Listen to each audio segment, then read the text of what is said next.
is I would help you understand the tier system, solving problems.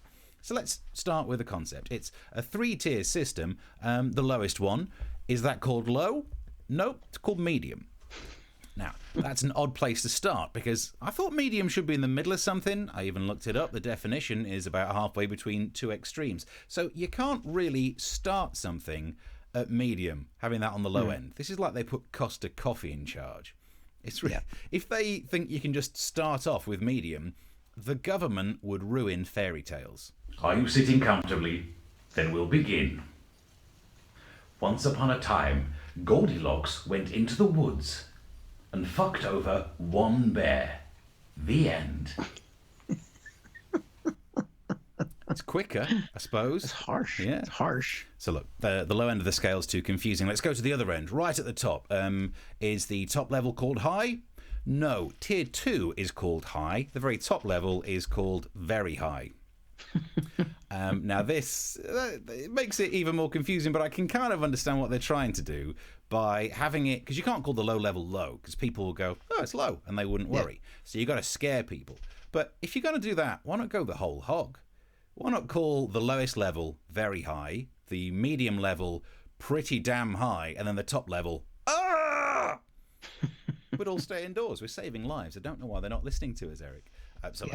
The title for the tiers is too confusing. Instead, let's just look at the numbers. Here we are. We can bring up the little graph here.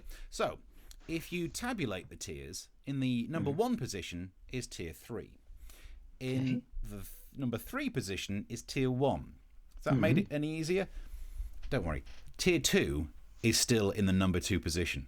That's how symmetry works. There we go. That's because it's medium in comparison to those, but it's not medium. That's the bottom one. It's actually high.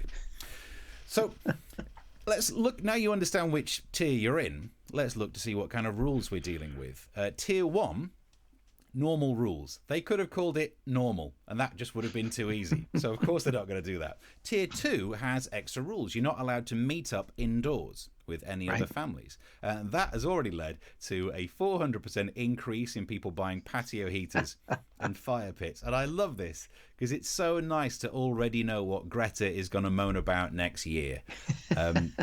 That seems like the story that I can't wait to happen.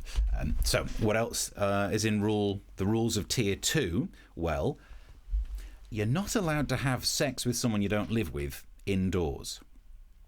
But you can still have sex outdoors. So if you've recently bought an outdoor heater, you might have to waft away more than just wasps. You dirty pockets, get out of it. If you're currently living in tier 3, no one knows what you're allowed to do.